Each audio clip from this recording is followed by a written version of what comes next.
Guys, welcome back to DS law academy. This is Divya and आज हम discuss करने वाले हैं हु इज अ कर्ता इन हिंदू जॉइंट फैमिली। साथ में हम उनका पोजीशन, पावर्स एंड रिस्पॉन्सिबिलिटी के बारे में भी समझेंगे। अगर आपने अभी तक मेरे चैनल को सब्सक्राइब नहीं किया है तो आप सब्सक्राइब जरूर से कर लीजिए ताकि जो भी नए वीडियोस आए आपको उसका नोटिफिकेशन मिल जाए। तो चलो क्लास स्टार्ट करते हैं। अब देखो, ये तो हमें पता ही है कि जॉइंट हिंदू फैमिली क्या है, पैट्रियार्कल फैमिली है और जो इसके हेड ऑफ द फैमिली है उसको हम कर्ता बोलते हैं। अब कर्ता एक वर्ड में अगर हमें समझना है तो इसका मतलब होता है जो मैनेजर होता है ना जॉइंट फैमिली का, वो कर्ता होते हैं। एंड कर्ता occupies a very unique position. अब कर्ता का जो प्लेस है पूरे जॉइंट हिंदू फैमिली में बहुत ही यूनिक प्लेस होता है, unlike other member of the family. अब बेसिकली कर्ता है कौन? जो एक फैमिली के सीनियर मोस्ट मेल मेंबर है उनको कर्ता बोला जाता है। तो अगर यहाँ पे हम अगर मुकेश अंबानी की फैमिली का एग्जांपल लेते हैं तो यहाँ पर सीनियर मोस्ट मेल मेंबर कौन हुआ? मुकेश अंबानी। तो ये हो गए कर्ता। ठीक है। अब कर्ता जो है ये क्या करते हैं, ये जो पूरी अपनी फैमिली है उनको रिप्रेजेंट करते हैं। अब आपकी फैमिली में आपके जो ग्रैंडफादर है वो सबसे सीनियर मोस्ट मेल मेंबर अगर है तो वो आपकी पूरी फैमिली को रिप्रेजेंट कर रहे हैं। और कर्ता और अदर मेंबर्स के बीच में एक फिड्यूशियरी रिलेशनशिप होता है। अब इसका आप मान लो जैसे डॉक्टर एंड पेशेंट के बीच में जो रिलेशनशिप होता है कि आपस में दोनों ट्रस्ट करते हैं, कॉन्फिडेंस होता है पेशेंट को अपने डॉक्टर के ऊपर, या जो एडवोकेट एंड क्लाइंट होते हैं उनके बीच में भी एक फिड्यूशियरी रिलेशनशिप होता है। वैसे ही कर्ता एंड अदर फैमिली मेंबर्स के बीच में भी फिड्यूशियरी रिलेशनशिप होता है कि मतलब कि जितने भी एक जॉइंट हिंदू फैमिली के जो मेंबर्स है वो कर्ता में ना एक स्पेशल ट्रस्ट प्लेस करते हैं कि उनको कॉन्फिडेंस है कि कर्ता हमें प्रॉपरली कहीं पर रिप्रेजेंट करेंगे। जो भी कर्ता मैनेज कर रहे हैं, हमारी जो रिस्पॉन्सिबिलिटीज ले रहे हैं कर्ता के ऊपर में, उनको पूरा कॉन्फिडेंस है। ठीक है। अब देखो, जॉइंट हिंदू फैमिली में कौन से मेंबर्स कर्ता हो सकते हैं। सबसे पहले ये तो हमें पता ही है कि हिंदू लॉ में जो भी सीनियर मोस्ट मेल मेंबर होगा जॉइंट हिंदू फैमिली का वो कर्ता होगा। अब ये जो कर्ता का ये जो पोजीशन है ये इनको क्यों मिला है? by the virtue because he is the senior most male member of the family। अब ये जो सीनियर मोस्ट मेल मेंबर है ना, इनको नेचुरली ये मिला है पोजीशन। ये कोपार्टनर्स का कोई एग्रीमेंट या कंसेंट के वजह से इनको नहीं मिला है। अब जब तक ये senior most male member of the family alive है तब तक ये करता रहेंगे। जैसे ही सीनियर मोस्ट मेल मेंबर की डेथ हो जाएगी तब जो second senior most male member है वो करता हो जाएगा। अब यहाँ पे कर्ता भी फिलहाल कौन है? मुकेश अंबानी। अब मान लो, प्रेज्यूम कर लेते हैं कि मुकेश अंबानी की डेथ हो गई तो second senior most male member कौन हो गया? आकाश अंबानी। तो फिर ये कर्ता कहलाएंगे। ठीक है। अब एक क्वेश्चन आ जाता है कि क्या कोई जूनियर मेल मेंबर कर्ता हो सकता है? तो देखो, जब तक senior most male member alive है तब तक कोई दूसरा मेल मेंबर कर्ता नहीं हो सकता है। लेकिन अगर कोपार्टनर्स बाय एग्रीमेंट कंसेंट दे देते हैं कि जूनियर मेल मेंबर को हम कर्ता बना देते हैं तो फिर उस कंडीशन में जूनियर मेल मेंबर कर्ता हो सकता है। अब देखो, यहाँ पे एक डिफरेंस है कि जो सीनियर मोस्ट मेल मेंबर है वो बाय एग्रीमेंट या कंसेंट ऑफ द कोपार्टनर्स वो कर्ता नहीं होते, ये नेचुरली ये होते हैं कर्ता because he is the senior most male member. लेकिन यहाँ पर जूनियर मेल मेंबर को कर्ता बनने के लिए उनको कंसेंट लेना पड़ेगा ऑफ द कोपार्टनर्स। ठीक है। तो अगर यहाँ पर रिक्वायरमेंट होती है कि मुकेश अंबानी के होते हुए भी अगर आकाश अंबानी या अनंत अंबानी को कर्ता होना है तो यहाँ पे कोपार्टनर्स कौन है? आकाश अंबानी, ईशा अंबानी एंड अनंत अंबानी। ठीक है। तो इन तीनों के कंसेंट से ही आकाश अंबानी कर्ता हो सकते हैं। तो अब क्वेश्चन एक आ जाता है कि क्या एक से ज़्यादा भी कर्ता हो सकता है क्या? तो देखो, हिंदू लॉ के अंदर में एक से ज़्यादा कर्ता नहीं हो सकते। ठीक है। लेकिन अगर फैमिली मेंबर्स ये ऑथराइज करते हैं किसी जूनियर को पार्टनर्स को कि अब तुम फैमिली के जो अफेयर्स है, बिजनेस है, उसको मैनेज करो, तब फिर उस कंडीशन में जो जूनियर को पार्टनर है वो भी कर्ता हो सकता है। लेकिन यहाँ पर क्या जरूरी है कि एक्सप्रेस या इम्प्लाइड कंसेंट होना बहुत ही जरूरी है। अब और एक चीज़ आ जाता है कि क्या एक फीमेल मेंबर्स क्या वो भी कर्ता हो सकती है क्या? तो देखो, अंडर ओल्ड हिंदू लॉ कर्ता वही हो सकते हैं जो कोपार्टनर्स है। अब ओल्ड हिंदू लॉ में हमने क्या पढ़ा था कोपार्टनर्स के बारे में कि जो वीमेन है ट्रेडिशनली वो कोपार्टनर्स नहीं है। ठीक है।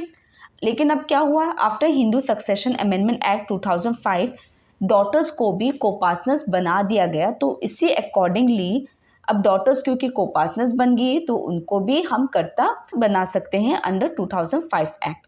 तो currently yes, female members of the joint Hindu family can be a कर्ता। तो अब कर्ता का जॉइंट हिंदू फैमिली में क्या पोजीशन है? तो देखो, कर्ता का पोजीशन है स्यू जेनरिस। स्यू जेनरिस का मतलब होता है unique. So karta's position is very unique in Hindu joint family. अब देखो, जैसे हमने कॉन्ट्रैक्ट में पढ़ा था कि प्रिंसिपल एंड एजेंट या पार्टनर्स ऑफ द फर्म का एक रिलेशनशिप होता है, उस तरीके से karta and other members of the family का वैसा रिलेशनशिप नहीं होता है। कर्ता बेसिकली जो दूसरे मेंबर्स ऑफ द फैमिली है उनको रिप्रेजेंट करते हैं, उनके बिहाफ में वो एक्ट करते हैं। कर्ता जॉइंट हिंदू फैमिली के जितने भी अफेयर्स या बिजनेसेस होते हैं ना, उन सबको ये मैनेज करते हैं, इसीलिए ये एक फिड्यूशरी रिलेशनशिप में रहते हैं। अब देखो, कर्ता का कोई भी एक्शन अकाउंटेबल नहीं है, ठीक है, कोई भी उनको क्वेश्चन नहीं कर सकता। लेकिन एक एक्सेप्शन है यहाँ पे, वो है कि अगर कर्ता कोई फ्रॉड कर रहे हैं या फिर miss appropriation of the property या फिर रॉन्गफुल कन्वर्शन कर रहे हैं, तब उस केस में वो अकाउंटेबल होंगे। तो बेसिकली कर्ता कौन है? He is a master of the family. उनको कोई भी क्वेश्चन नहीं कर सकता कि वो जॉइंट हिंदू फैमिली का कितना इनकम या प्रॉफिट रिसीव कर रहे हैं, उनको वो कैसे स्पेंड कर रहे हैं, ठीक है। अब हमने क्या पढ़ा था कि कर्ता मैनेजर है of the joint Hindu family. अब कोई भी फर्म या फिर कंपनी का जो भी मैनेजर होता है, उनको क्या मिलता है? अपनी सर्विस का उनको एक सैलरी मिलती है ना। लेकिन कर्ता को अपनी सर्विस के लिए कोई भी रिवार्ड या सैलरी नहीं मिलता है। अब देखो, कर्ता की ना काफ़ी रिस्पॉन्सिबिलिटीज़ है। सबसे मेन रिस्पॉन्सिबिलिटी तो है कि जितने भी जॉइंट फैमिली के जो मेंबर्स है, को पार्टनर्स है या डिपेंडेंट्स है, उन सबकी मेंटेनेंस की रिस्पॉन्सिबिलिटी कर्ता की है। अब जो भी unmarried members of the family है, स्पेशली जो डॉटर्स है, उनकी मैरिज की रिस्पॉन्सिबिलिटी भी कर्ता की है। अब देखो, जो जॉइंट हिंदू फैमिली का जो भी लीगल, सोशल या रिलीजियस या फिर कोई भी रेवेन्यू एसोसिएटेड सिचुएशन जो भी होते हैं, या फिर अगर मान लो किसी ने कोर्ट केस कर दिया जॉइंट हिंदू फैमिली प्रॉपर्टी के अगेंस्ट में, तो वहाँ पे कर्ता ही उस जॉइंट हिंदू फैमिली को रिप्रेजेंट करेंगे। साथ ही जॉइंट हिंदू फैमिली प्रॉपर्टी के जो भी टैक्सेस है या कोई भी ड्यूज बाकी है, वहाँ पर भी कर्ता की ही रिस्पॉन्सिबिलिटी है उन टैक्सेस या ड्यूज को पे करने के लिए। अब लास्ट आ जाता है पावर्स एंड राइट्स ऑफ कर्ता। अब देखो, इसको हम दो पार्ट में डिवाइड करेंगे। सबसे पहले तो power of alienation of joint family property and other powers. पहले हम अदर पावर्स के बारे में पढ़ लेते हैं एंड देन हम पावर ऑफ एलिनेशन पढ़ेंगे। तो सबसे पहले आ जाता है power of management. Basically as a head of the family जो करता है, वो पूरी फैमिली की जो अफेयर्स है या फैमिली प्रॉपर्टी का जो भी बिजनेस है उसको ये मैनेज करते हैं। नेक्स्ट आ जाता है राइट टू इनकम। तो बेसिकली एक जॉइंट हिंदू फैमिली का जितना भी पूरा इनकम है, वो उस इनकम में कर्ता का ही राइट है और वो पूरा इनकम कर्ता को हैंड ओवर किया जाता है और फिर वो फंड से कर्ता जो है बाकी जितने भी मेंबर्स ऑफ द फैमिली हैं उनको एलोकेट करते हैं। नेक्स्ट है राइट टू रिप्रेजेंट। मतलब कि एक जॉइंट हिंदू फैमिली के जितने भी लीगल, सोशल या रिलीजियस जो भी मैटर्स हैं, उसमें कर्ता ही उस फैमिली को रिप्रेजेंट करेंगे और कर्ता का जो एक्शन है वो दूसरे मेंबर्स ऑफ द फैमिली में बाइंडिंग होगा, ठीक है। नेक्स्ट है पावर ऑफ कॉम्प्रोमाइज। अब जैसे मान लो कि जॉइंट हिंदू फैमिली प्रॉपर्टी का कोई डिस्प्यूट चल रहा है कोर्ट में, तो कर्ता चाहे तो उस प्रॉपर्टी से रिलेटेड कोर्ट में उसको कॉम्प्रोमाइज करवा सकते हैं। लेकिन अगर ये कॉम्प्रोमाइज बोनाफाइड नहीं हुआ तो उस कंडीशन में जो other member of the family है वो उसको चैलेंज कर सकते हैं। नेक्स्ट है power to refer a dispute to arbitration. इसका मतलब ये है कि कर्ता फैमिली डिस्प्यूट्स को आर्बिट्रेशन के लिए भी भेज सकते हैं, लेकिन माइनर को पार्टनर्स के केस में उनकी कंसेंट जरूरी होती है। अगर सारे एडल्ट को पार्टनर्स वो एग्री कर लेते हैं आर्बिट्रेशन के लिए, तो उस कंडीशन में आर्बिट्रेशन को वैलिड माना जाएगा, ठीक है। नेक्स्ट आ जाता है पावर ऑफ एक्नॉलेजमेंट। इसका मतलब ये है कि कर्ता फैमिली के जो डेप्ट है उसको एक्नॉलेज कर सकते हैं और ये जो एक्नॉलेजमेंट है ये होनी चाहिए राइटिंग में एंड प्लस वहाँ पे कर्ता का सिग्नेचर जरूर से होना चाहिए। उसी कंडीशन में ये एक्नॉलेजमेंट वैलिड माना जाएगा। नेक्स्ट आ जाता है कर्तास पावर टू कंट्रोल डेब्ट्स। इसका मतलब ये है कि कर्ता को अगर लग रहा है कि कोई लीगल नेसेसिटी हो गई है या फैमिली का बेनिफिट के लिए वो चाहे तो डेब्ट ले सकते हैं, मतलब उधार ले सकते हैं। और ये जो लोन है ना, ये फैमिली के जरूरी काम के लिए ही लिया गया होना चाहिए। तो उस कंडीशन में जितने भी सारे को पार्टनर्स है वो लायबल होंगे इंक्लूडिंग माइनर्स, ठीक है। नेक्स्ट है लोन ऑन प्रॉमिसरी नोट। अब देखो कर्ता ना प्रॉमिसरी नोट के थ्रू भी फैमिली के नाम से लोन ले सकते हैं। अब देखो यहाँ पे एक चीज आ जाता है, अगर लोन फैमिली बिजनेस या कोई दूसरी फैमिली नेसेसिटी के लिए लिया गया है तब तो उस कंडीशन में पूरी फैमिली प्रॉपर्टी लायबल होगी। लेकिन अगर कर्ता लोन कोई अपने पर्सनल काम के लिए लेते हैं तो उस कंडीशन में कर्ता ही लायबल होंगे। लास्ट आ जाता है पावर टू एंटर कॉन्ट्रैक्ट्स। तो कर्ता बेसिकली फैमिली के बिहाफ में कोई भी कॉन्ट्रैक्ट में एंटर हो सकते हैं, वो साइन कर सकते हैं या फिर वो फैमिली प्रॉपर्टी को सेल आउट भी कर सकते हैं। तो basically as a representative of the joint Hindu family karta contracts में भी एंटर कर सकते हैं। अब लास्ट जो पावर है वो है पावर ऑफ एलियनेशन। अब देखो जो जॉइंट हिंदू फैमिली के जो मेंबर्स है वो जॉइंट फैमिली प्रॉपर्टी को एलियनेट नहीं कर सकते।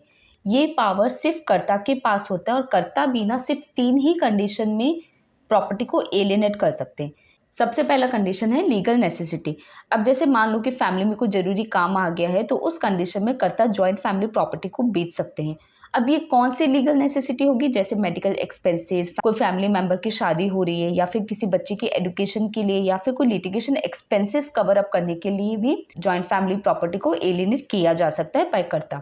नेक्स्ट कंडीशन है बेनिफिट ऑफ एस्टेट। अब जैसे मान लो कि जॉइंट फैमिली प्रॉपर्टी का कोई एक बिजनेस है, ठीक है, और वो लॉस में चल रहा है, तो अब कर्ता चाहे तो उस बिजनेस को सेल आउट कर सकते हैं क्योंकि यहाँ पर वो लॉस होने से बचा रहे हैं। तो बेसिकली उस स्टेट में वो बेनिफिट करवा रहे हैं। अब या फिर मान लो कि कोई एक प्रॉपर्टी है, उसको बेचने से अगर फैमिली में और इनकम आ रहा है, वो प्रॉपर्टी बेचने से और नया कोई बिजनेस स्टार्ट किया जा सकता है, तो उस कंडीशन में कर्ता जो है वो जॉइंट फैमिली प्रॉपर्टी को एलियनेट कर सकते हैं। एंड लास्ट कंडीशन है इनडिस्पेंसिबल ड्यूटीज। इनडिस्पेंसिबल ड्यूटीज का मतलब होता है जैसे श्राद्ध, कन्यादान या फिर कोई धार्मिक यात्रा, ऐसी जो ड्यूटीज होती है जो रिलीजियस या मॉरल ऑब्लिगेशन को पूरा करते हैं, तो उस कंडीशन में कर्ता जॉइंट फैमिली प्रॉपर्टी को बेच सकते हैं।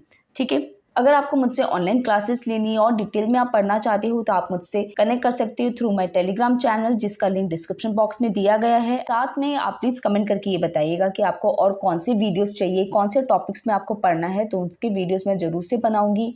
तो मिलते हैं नेक्स्ट क्लास में। Till then bye bye and take care.